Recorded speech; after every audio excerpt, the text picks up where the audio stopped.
Hello, my name is Keiko Long, and I'm a journalist for Keepsix. Today, I'm here with Toronto based business owner and activist.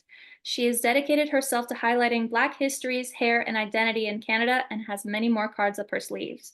It is my pleasure to introduce certified inclusion specialist and psychotherapist Simone Wright.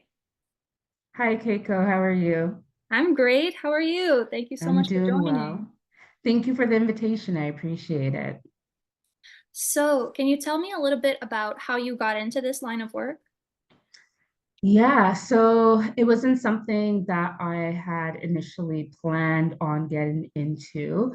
I was raised in a family where we are individuals who are very in tune and engaged with our culture, activism. My aunt is a DEI consultant. So human rights, advocating for others, speaking up for others has always been something that's been ingrained in me, and just being aware of understanding and knowing our roots and our history. So it has followed me along from the time I was young, but not something that I really thought that I would get into. And how I really got into this work was just due to my own personal experience of experiencing racism within the school system, within the workplace, and especially when it comes to hair discrimination. So, working in corporate Canada for the last 20 plus years, I've had my experience of bosses or directors telling me that my box braids weren't professional, having questions asked in the middle of a team meeting about my hair, and similar stories that family and friends have also experienced as well.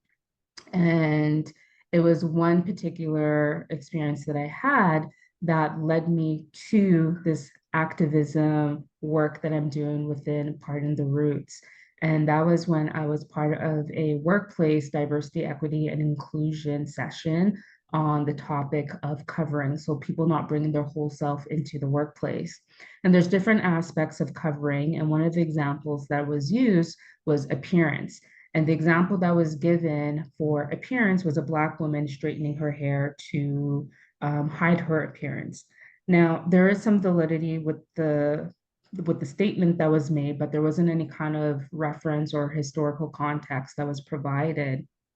And after that session, myself and another colleague slash friend who was in the session with me, among our other colleagues, this particular friend, she's also a Black woman. And after the session, her and I were sharing with our colleagues that, we felt really uncomfortable and a little offended by some of the things that the facilitator was saying during that session. And that's when some of our colleagues said to us, well, Black women culturally appropriate white women's hairstyles by wearing straight wigs or weaves. And this is where we had to, like take a step back and like educate our colleagues in regards to all the different reasons why Black women straighten their hair. It could be that's just their preference, or it's easier maintenance for them. And for a lot of us, in order to assimilate into the corporate world, straight hair or more European looking type hair is deemed as professional. So there's many different reasons why. And it was from that moment where I went back home and shared with my partner what happened. And he said to me, well, you know what, why don't you do something about it in regards to, start talking about Black hair and all of the, different ways that people style their hair, how they express themselves, the reasons why they wear their hair, they wear it. And that's how Pardon the Roots got started. It was taking negative situations and spinning it into something positive to really help educate, bring awareness, and really celebrate the uniqueness of Black hair. Amazing. So, your organization, Parting the Roots, is very versatile in its presence and application. I understand that you provide workshops and consulting, and you've had a lot of past initiatives like your gallery and your book club. I was wondering if you could tell me a little bit about the beginning days, the very early days of your organization, and how it became such a big and diverse venture, I suppose. Absolutely.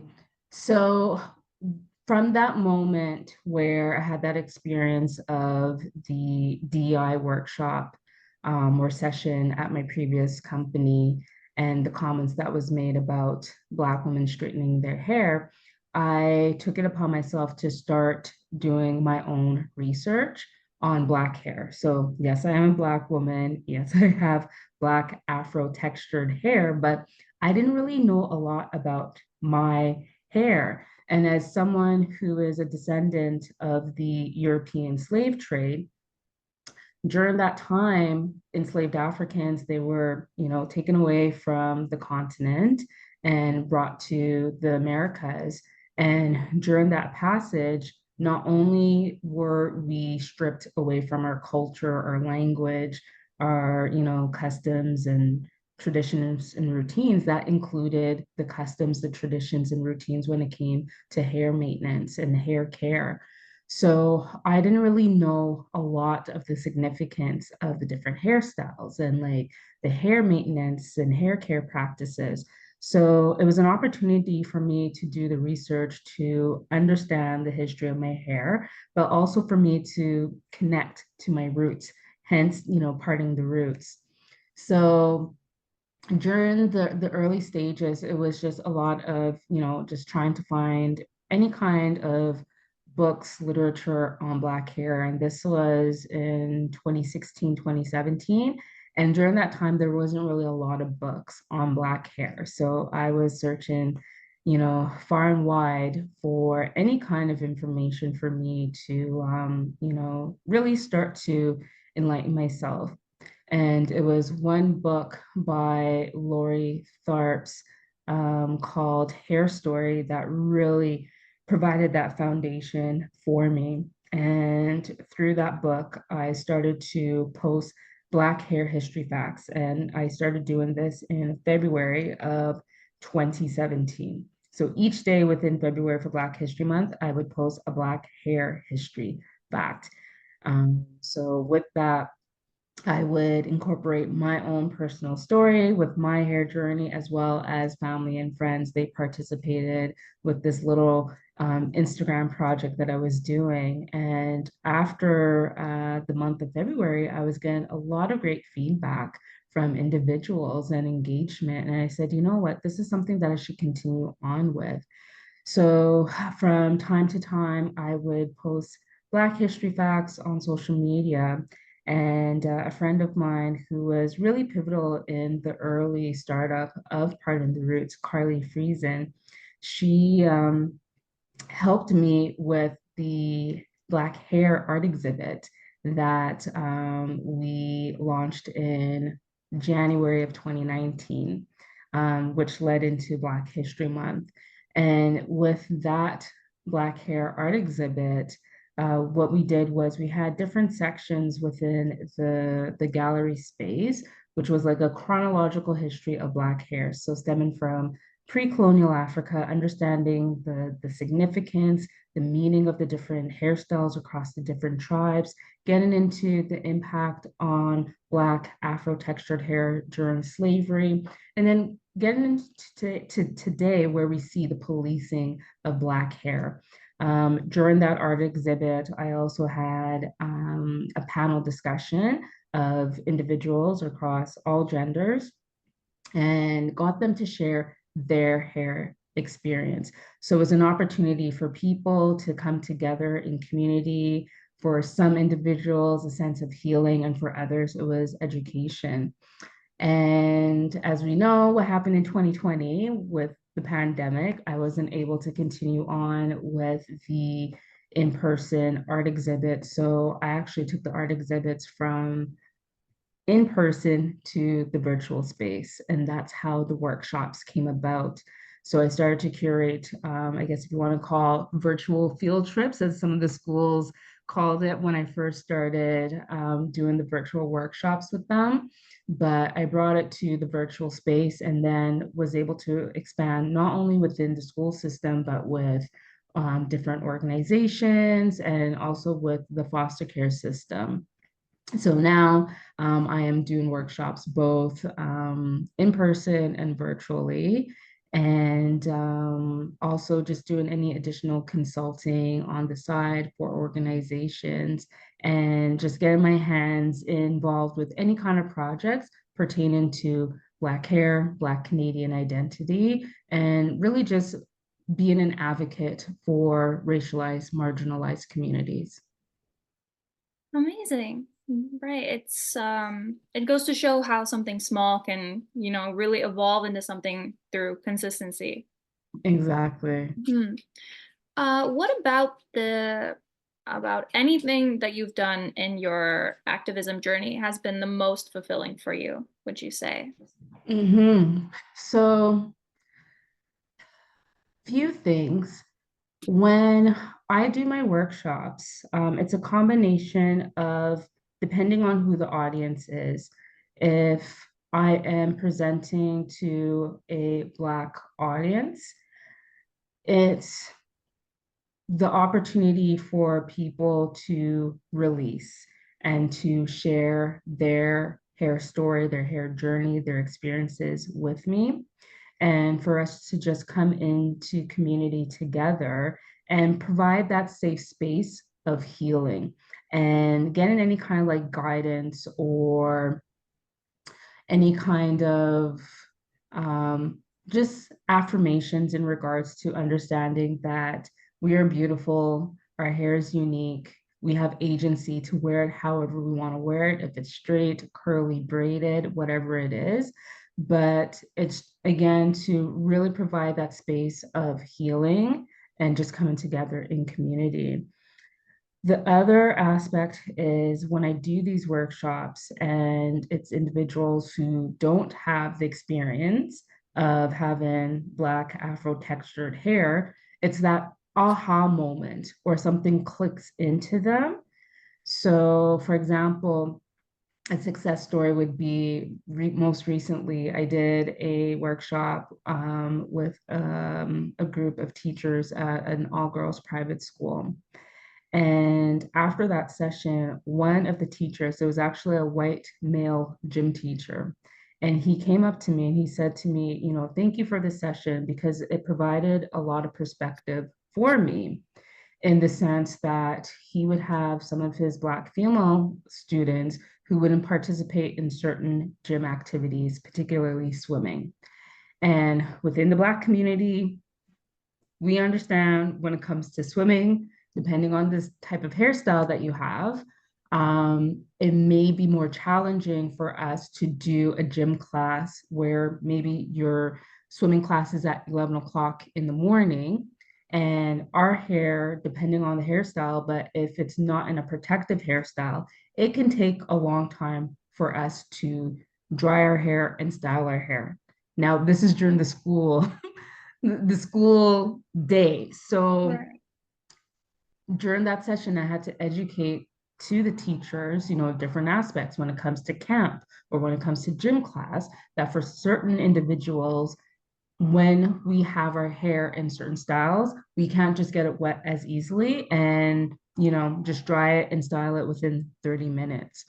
So with this gym teacher, he, came up to me and said, thank you for enlightening me, because he would say that some of his Black female students would tell him that they can't do the swimming lesson for that gym class for that day. And he would go to his notes and it said, well, on this list, it says that you do know how to swim.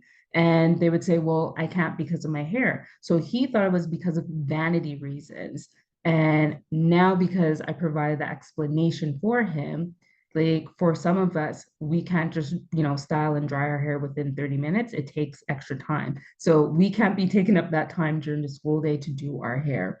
So these are like examples of like when I conduct my workshops, regardless of who the audience is, it could be an opportunity of, reflection and enlightenment or a sense of like healing and coming together in community. Right. That's amazing. Um, so speaking about some of your more recent ventures, I understand that you launched your affirmation cards messages from Nana in 2023. And that's how I discovered you at one of the booths at the Meet the Motivators event. And I Right. got to, see the cards up close and see all of the illustrations. Can you tell us a little bit about messages from Nana? Absolutely. So, Messages for Nana, how that came about was through one of my workshops. And I was inspired to create them after conducting an hour workshop with a group of Black female high school students with the Toronto School District, specifically the Catholic School District. They had a full day event specifically for Black female students. So it was a day around financial literacy, mental health, other aspects, and they invited me to come in to do my Part in the Roots workshop. So I was scheduled to work with these young girls for about an hour. I ended up staying on the call with them for an additional 30 minutes.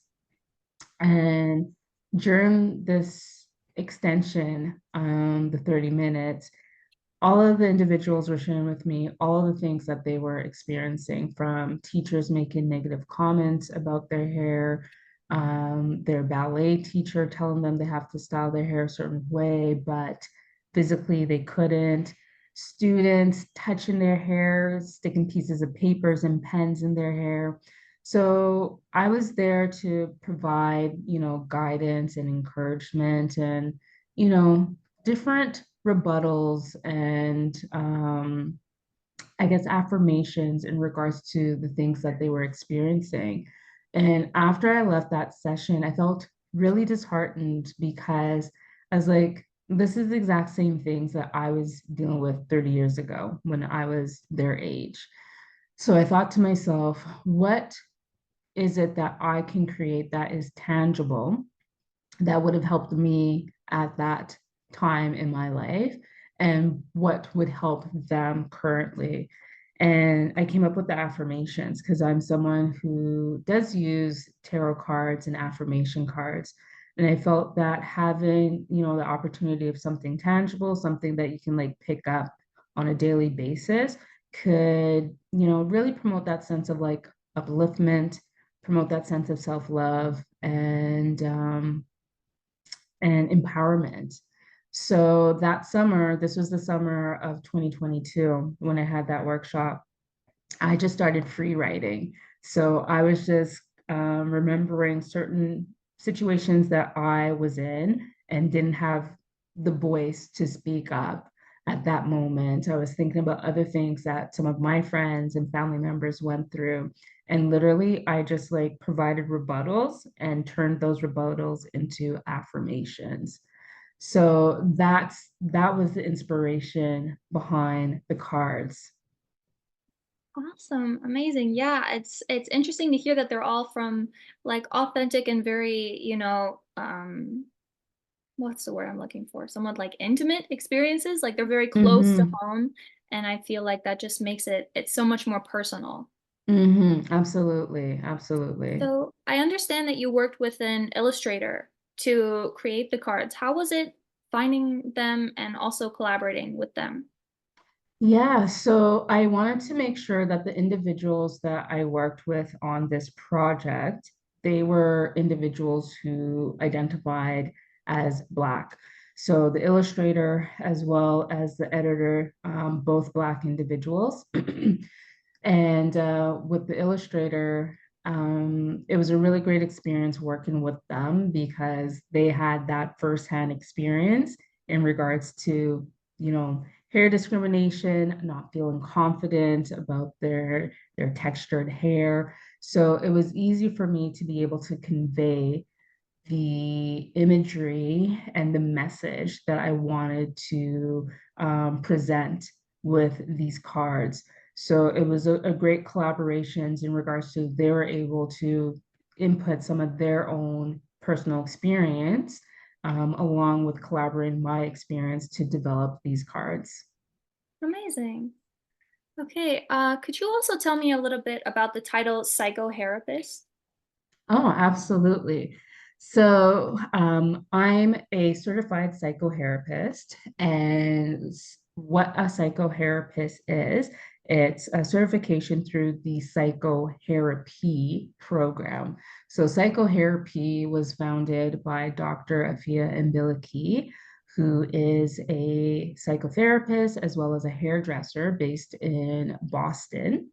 And she wanted to find a way to bridge her love of mental health therapy with Black hair. So, psychotherapy is that bridge connecting mental health to the cultural aspects and education and awareness around Black hair. So within her program, psychotherapy, she provides these certification courses geared towards barbers, stylists, and community organizations. So I fall within the community organization aspect of things. And within the certification program, there's a grounding of the history of Black hair. So similar to what I conduct within my workshops, and then also understanding how to identify certain mental health disorders, stresses that clients may be facing, and how you can engage in conversation and dialogue through the connection of hair.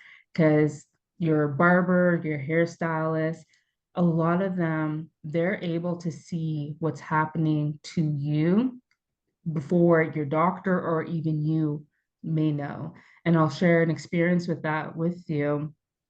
Um, I'm someone who lives with a chronic illness, and from time to time, I do have to go to the ER and receive treatment. So, if that's drugs such as morphine. And at the time, I did not know that morphine was impacting my hair. So it was one of my hair appointments, and my hairstylist, she was putting in a treatment, like a moisturizing treatment on my hair. And before she did that, she was asking me, like, did I do a protein treatment prior to seeing her? And I said, no, like, I didn't do anything. So she's like, well, your hair feels like, extra dry and that you did something to it, like you manipulated it. So I said, no, I didn't. And I didn't realize it at the time. It was the impact of the morphine because I was sick the week before. And it happened another time, maybe it was like 3 months down the road. And my hairdresser asked the same question: did you put like a protein treatment in your hair? So I said, no, I literally didn't do anything. So while I was at that hair appointment, I was trying to think, okay, the first time she asked me that, like, what happened?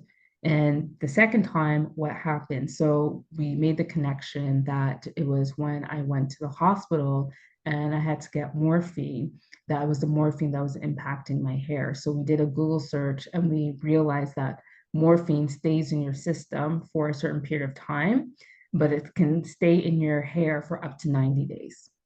So just based off of her, like knowing my hair, knowing any kind of difference that happens to it, she was able to help me identify, okay, the next time I go to the hospital and if I have to get morphine, this may be the impact. So just to be aware that it's going to impact your hair.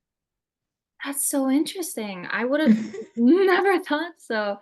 It's such a strange correlation. I was really curious about how you came to the conclusion, but I understand now. So for a lot of hairstylists, like they are able to identify certain things are happening to an individual, like if they are stressed out, if they're experiencing any kind of maybe like hormonal changes, because they know your scalp, they know your hair. So any kind of differences, they're able to call that out and like ask you the question. And this is where psychotherapy comes into play. It's all about, like formulating that space of open communication and just, transparency and safety. Right. So, from the beginning, when you first started posting on Instagram, 2017 to now, have you found that there's been a significant rise in representation for Black hairstyles over the past few years, or do you think we still have a long way to go? Uh, Both. Yeah, I would say both. Definitely there is more representation, and this is from across the board. If you look at platforms such as Sesame Street, with the inclusion of the different puppets that they have and the hair textures that they have and the different topics that they're discussing, especially around Black hair. When you look at news journalists, especially when it comes to Black women, you do see a lot of them now. They might be sporting a bald look, an afro, box braids. Even when you look on platforms such as like LinkedIn, and I'm seeing a lot of Black men with, thick beards or wearing locks. So there's definitely more representation that I'm seeing. I'll call out Michelle Obama. When she was the first lady for those 8 years, the only hairstyle that you saw her in was straight hairstyles. And now, when you see her, she is rocking her braids. And her second book release, which came out, I believe, was 2 years ago, she was on a book tour. And during one of the interviews during her book tour, she mentioned that um, she did not wear her hair in natural hairstyles, even though she wanted to. But she felt that not only could Americans deal with a Black first lady, they would not be able to deal with a Black first lady with natural hair. So Mm. that's why she wore her hair in straight hairstyles. So, yes, you are seeing more diversity, but we still have a long way to go. Um, this is where, dismantling white supremacy, the colonial mindset comes into play, because there's still a lot of people who still have that mindset that straight hair is professional. And regardless of how you wear your hair, our hair is not a skill set. So me wearing my hair in this style, which is called Bantu knots, is not going to prevent me from retaining information, from being able to do my job effectively. But there's still that mindset, and we do still see that people are being discriminated against, or certain comments are made to them within the school system or within the workplace. So yes, there is more representation, and yes, we still have some time to go as well. So, other than representation, what kind of big changes do you think need to be made to further us from those mindsets and the discrimination surrounding Black hairstyles? It's education, you know, people, they really need to start going outside of their bubbles, going outside of, their friend group or family group that is of the same individuals. Um, so educating yourself, getting outside your bubble, being curious, exposing yourself to other cultures and their different practices and way of doing things. And really, it's about respect and understanding that how an individual identifies, how they express themselves, if it's different from you, that's okay. But the main thing is that we are being respectful. We're doing the time to educate ourselves, be curious, and just be culturally aware. Right. Do you have any suggestions on what our listeners could do to help your initiative or aid the community in general? Absolutely. So first off, follow me on Pardon the Roots on Instagram. My website is pardontheroots.com. So, keep up to date with what I'm posting. Please reach out to me and follow different platforms that are out there. There's Hello Hair by Anita Grant. There is Naya's World. There is Psychotherapy that you can follow. So there's a lot of different platforms that people can search and reach out, as well as there's tons of books that are out there, and different YouTube channels. One other call out that I will share is For the Culture, which was a 6-part series done by Amanda Paris on CBC. They do have a segment on Black hair, and you may see a familiar face in that docu-series, but that's another one that I would recommend people to check out. But yeah, just follow individuals such as myself and the others that I mentioned, and be curious, ask questions, and just understand that for a lot of us within the Black community, hair is not just hair. It is something that is more than that. It's an opportunity for us to connect with the ancestors. It's an opportunity for us to express ourselves. And our hair just holds so many stories. And it's really important for us to be able to have that agency to wear our hair however we desire. Right. We'll be sure to add links to all of those resources and websites in the description of the video, the blog, everything. For Is there sure. anything else you'd like to promote? Yes, I would love to promote my affirmation cards, Messages from Nana, which you can purchase on my website as well as bookstores across Toronto, which includes another book list.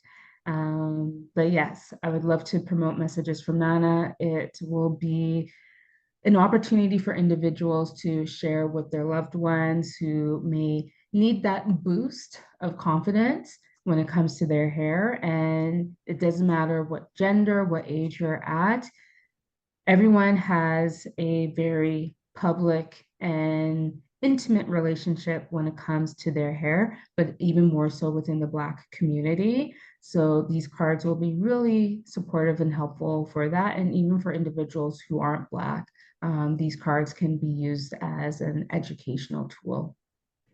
Amazing. Well, thank you so much for sitting for this interview with me today. Thanks, Keiko. I really appreciate the opportunity.